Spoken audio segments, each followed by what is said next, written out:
اسی طرح سے قرآن حکیم سے یہ ثابت ہے کہ بالکل ابتدائی دور میں جو مکی دور ہے، بالکل اس کا ابتدائی زمانہ، سورہ نون کے آخر میں جو مذکور ہے کہ یہ کوشش کی گئی تھی کہ کچھ ایسے لوگوں کے ذریعے سے کہ جن کی قوت ارادی ان کی نگاہوں میں بہت مرتکز ہو جاتی ہے، یہ عملیات میں ایک خاص معاملہ یہ بھی ہوا کرتا تھا، اور اب بھی شاید کچھ لوگ یہ پریکٹس کرتے ہیں کہ اگر باقاعدہ ریاضت کر کے اپنی نگاہوں میں ایک خاص قسم کی تاثیر پیدا کر لی جائے، بلکہ مولانا امین احسن اصلاحی صاحب نے اس کا تذکرہ کیا تھا ایک مرتبہ جب زمانہ طالب علمی میں نے 2 تربیت گاہیں منعقد کی تھیں، اور اس میں درس قرآن مولانا اصلاحی صاحب نے دیا تھا کہ آج کل بھی بعض لوگ یہ کرتے ہیں کہ رات کے پچھلے پہر اٹھ کر نہا دھو کر سفید براق کپڑے پہن کر پھر بیٹھتے ہیں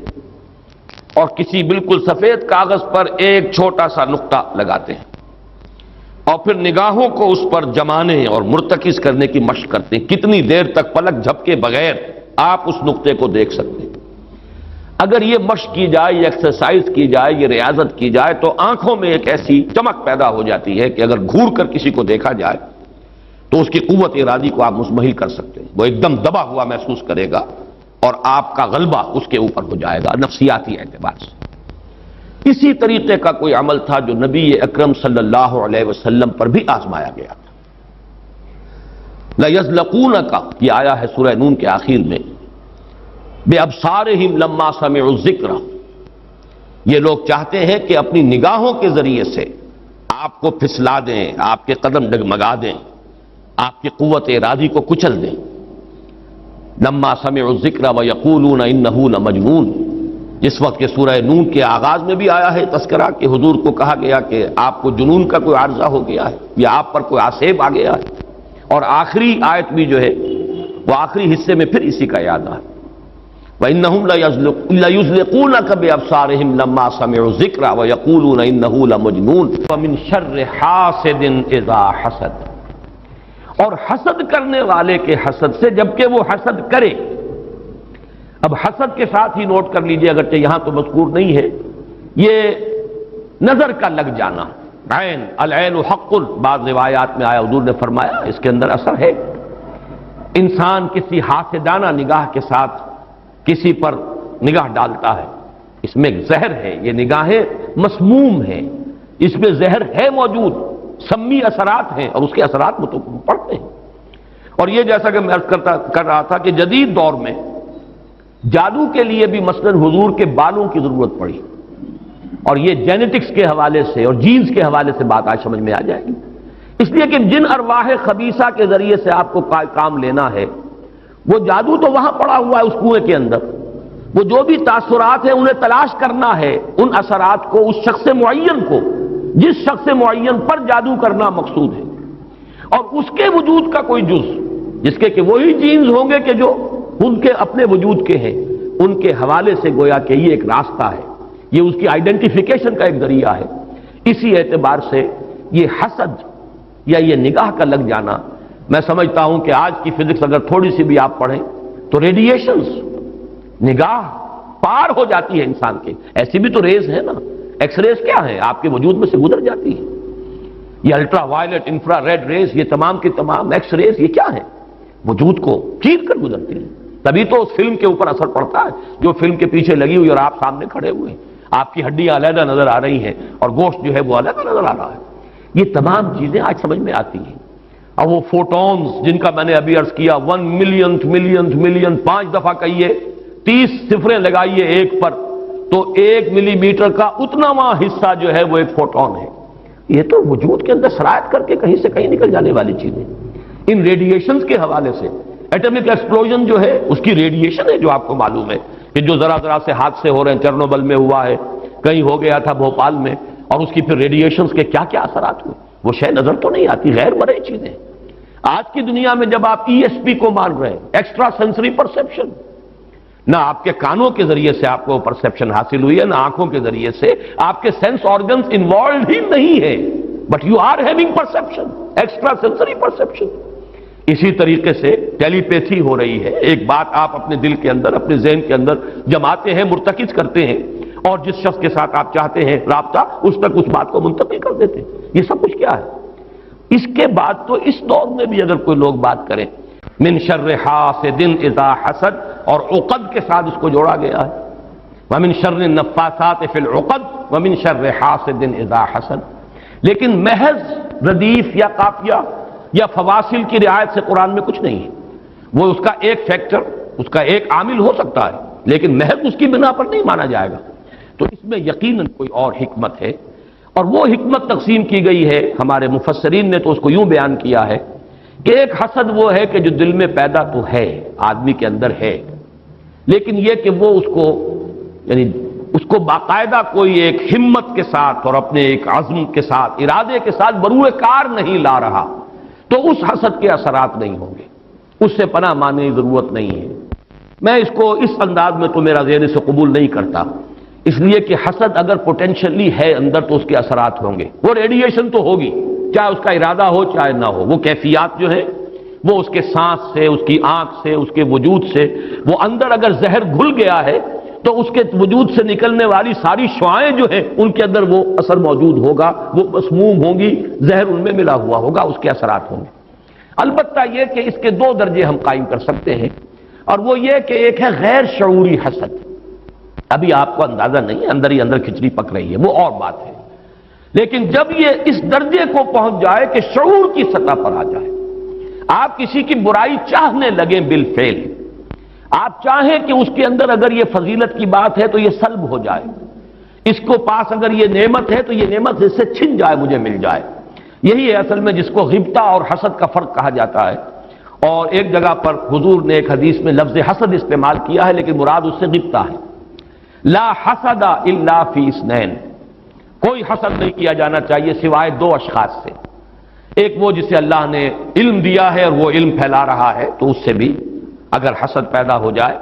تو کوئی بری بات نہیں، کوئی اچھی بات ہی ہے،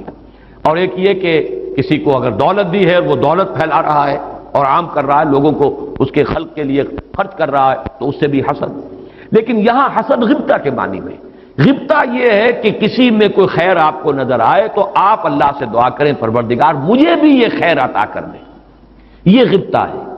اور حسد یہ ہے کہ اس سے یہ شے چھن جائے، یہ ہے در حقیقت کہ جو بری شے ہے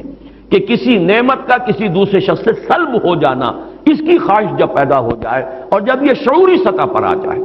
یعنی ایک ہے اس کا ایک وہ جو جس سے کہ ابھی اتنی اس کی انٹینسٹی نہیں ہے کہ اس سے وہ ریڈیشن ہو، اس کی انٹینسٹی اس وقت ہوگی جبکہ وہ شعور کی سطح پر آ گئی اور انسان جو ہے جل رہا ہے حسد کی آگ میں اور چاہتا ہے کہ یہ نعمت اس سے سلب ہو جائے، یہ فضیلت جو ہے اس سے چھن جائے، تو یہ شے وہ ہے یقیناً کہ اس کے اثرات، اس کو میں اس وقت جدید فزکس کی اصطلاح میں ریڈیشن کے ذریعے سے اس میں لفظ واضح کر رہا ہوں، اس کے اثرات ممتد ہوتے ہیں، اور اس کے شر سے بھی پناہ مانگنے کی یہاں ہمیں تلقین کی گئی۔ تلقین محمد الرسول اللہ صلی اللہ علیہ وسلم کو ہوئی اور آپ کی وساطت سے ہم سب کو ہو رہی ہے۔ قل اعوذ برب الفلق من شر ما خلق ومن شر غاسق اذا وقب ومن شر النفاثات فی العقد ومن شر حاسد اذا حسد۔ میں جب بھی یہ سورت پڑھتا ہوں تو اگرچہ یہ کہیں مجھے یعنی کوئی معصور تو یہ شے نہیں ملی ہے، لیکن اس کے فوراً بعد بالکل کسی تصنع کے بغیر میرے یہ الفاظ بھی زبان پر آ جاتے ہیں۔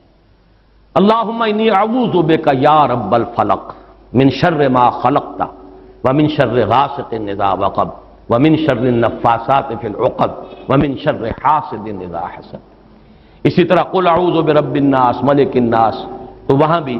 اللہم انی اعوذ بک یا ربی و رب الناس و یا الہی و الہ الناس و یا ملکی و ملک الناس۔ تو اس طریقے سے گویا کہ اس لفظ قل کیونکہ یہ فعل امر ہے، حکم ہے، تو اس پر ہم اگر فوری طور پر اس کی تعمیل کیا کریں تو یہ اگرچہ معصور نہیں ہے، میں صرف اپنے ذوق کی بات کہہ رہا ہوں، اور بہرحال اس میں کوئی شے ممنوع نہیں ہے، دعا تو ہم مانگ سکتے ہیں، تو دعا ہی کی شکل ہے، تو جو الفاظ ہمیں اللہ نے تلقین کیے ہوں انہی کے حوالے سے ہم وہ دعا مانگے، تعوذ کریں۔ قل اعوذ بک، قل کو چھوڑ دیجئے، اعوذ بک، اللہم انی اعوذ بک یا رب الفلق من شر ما خلقتا، اب یہ خلقہ کی بجائے مخاطب کیونکہ ہم کر رہے ہیں اللہ کو، من شر ما خلقتا، آگے جو کہ تو الفاظ رہیں گے ان میں کوئی تبدیلی کی ضرورت نہیں ہے۔ مولانا محمد قاسم نانوتوی دیوبند کے مؤسسین میں سے مولانا رشید احمد گنگوہی اور مولانا محمد قاسم نانوتوی رحمہم اللہ، یہ دو ہیں اصل میں یہ دارالعلوم دیوبند کے مؤسس، اس کی ابتدا کرنے والے۔ ان کے شاگرد شیخ الہند، ان کے شاگرد علامہ شبیر احمد عثمانی، تو انہوں نے یہی الفاظ لکھے ہیں کہ استاذ الاستاذ نے جو بات لکھی ہے وہ میں بیان کر رہا ہوں۔ ویسے یہ کہ مولانا عبدالعزیز شاہ عبدالعزیز رحمۃ اللہ علیہ نے بھی اس پر کوئی کتاب لکھی ہے، وہ بہرحال میری نظر سے نہیں گزری، وہ تمثیل اب میں بیان کر رہا ہوں، بڑی پیاری تمثیل ہے۔ انہوں نے تمثیل یہ دی ہے کہ اگر کوئی باغبان یا کوئی اور کھیتی کرنے والا جو ایک پودا لگاتا ہے، کوئی فصل ہے اس کا، کوئی ایک جو ہے بیج یا دانہ پھوٹا ہے، اب یہ جو پودا ہے باغبان یہ چاہتا ہے یہ پروان چڑھے، پھلے پھولے، اسے کوئی گدن نہ پہنچے، کوئی نقصان نہ ہو، اس کی حفاظت کا بندوبست کرے گا تاکہ جس کام کے لیے یہ پودا لگایا وہ مقصد حاصل ہو۔ پودا تو مقصود نہیں ہے، مقصود تو اگر آم کا پودا ہے تو آم کا پھل اس سے حاصل کرنا مقصود ہے۔ تو چار قسم کی اس کے اوپر آفات آ سکتی ہیں۔ پہلی آفت مثلاً حیوانات، جو سبزی خور حیوان ہے وہ اسے کھا نہ جائے، لہذا کوئی جالا آپ اس کے گرد جالی لگاتے ہیں، کوئی باڑ لگاتے ہیں، اس سے بچاتے ہیں، اور یہ جو جانور آ کر کھائے گا، بکری فرض کیجیے کھا جاتی ہے آ کر، تو یہ کوئی اس کی نیت آپ کو ضرر پہنچانے کی نہیں ہے، یہ اس کی طبعی ایک خاصیت ہے، یہ تو اس کی جبلت ہے، یہ اس کی طبیعت ہے، اس کا تقاضا ہے، آپ سے کوئی دشمنی نہیں ہے اسے، بلکہ یہ کہ در حقیقت اس کی اپنی طبیعت کا ایک تقاضا ہے۔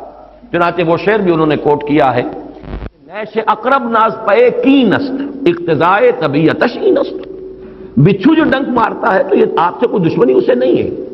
یہ اس کی طبیعت کا، اس کی جو بھی جبلت ہے اس کا تقاضا ہے۔ سانپ کے بارے میں بھی آپ کو معلوم ہے کہ عام طور پر اگر اس کو آپ کوئی نقصان نہ پہنچائیں، پاؤں پڑتا ہے سانپ پر تو وہ ڈنک مارتا ہے اور ڈستا ہے، ورنہ عام طور پر وہ حملہ نہیں کرتا، یہ اس کے دفاع کا ایک جز ہے، اس کی خلقت کا ایک جز ہے۔ ایک خطرہ تو یہاں سے آیا، آپ نے باڑ لگا دی، آج کل جو ہے جالی لگا دی جاتی ہے لوہے کی۔ دوسرا یہ کہ اس پودے کو نشو و نما کے لیے جو چیزیں ضروری ہیں اس کی کوئی روک ہو جائے، مثلا اسے دھوپ چاہیے، کوئی ایسی چیز آڑے آ جائے کہ دھوپ کی تمازت اس تک پہنچے ہی نہ، کوئی شے ایسی سایہ کہ اس کے اوپر کیے رہے، یا پانی اسے چاہیے، پانی کے سوتے خشک ہو جائیں، یہ دوسری آفت ہے، پودا مرجھا جائے گا، کملا جائے گا، ختم ہو جائے گا۔ تیسری چیز یہ کہ اس پر کوئی پالا پڑ جائے، اوپر سے اولے پڑ جائیں، پالا پڑ گیا، یعنی اس کی جو حرارت غریزی ہے جس سے کہ اس کی یہ پورا وجود جو ہے وہ حرارت غریزی جو ہے وہ ختم ہو جائے، اس کے نتیجے میں بھی وہ پودا ختم ہو جائے۔ اور آخری شکل یہ ہے کہ کوئی دشمن ہے حاسد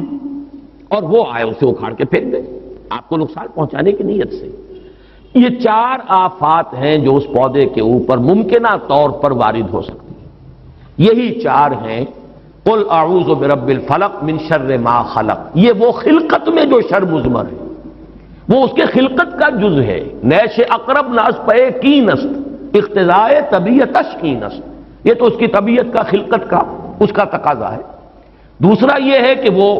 سورج ڈوب گیا، غروب ہو گیا، یا جیسے میں نے کہا تھا حیات معنوی یا حیات مادی کے لیے جو اسباب ضروری ہیں ان میں سے کسی کا سلسلہ منقطع ہو گیا، یہ ہے وَإِذْ شَرِّ غَاسِقٍ إِذَا وَقَبَ۔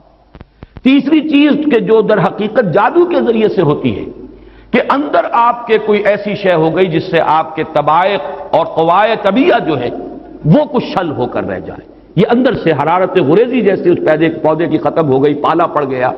جادو کا اثر یہی ہوتا ہے، یا تخبطہ الشیطان من المس جیسے آیا ہے کہ ایسی کیفیت ہو گئی کہ جیسے حواس پورے طور پر بجا نہیں ہے، حواس پورے طریقے سے قائم نہیں ہے، مجتمع نہیں ہے، تو یہ کیفیت جو ہے یہ ومن شر النفاثات فی العقد ومن شر حاسد اذا حسد، جیسے ایک دشمن نے آ کر دشمنی اور آپ کو گزن پہنچانے کے لیے، دشمنی نکالنے کے لیے پودے کو اکھاڑ کے پھینک دیا،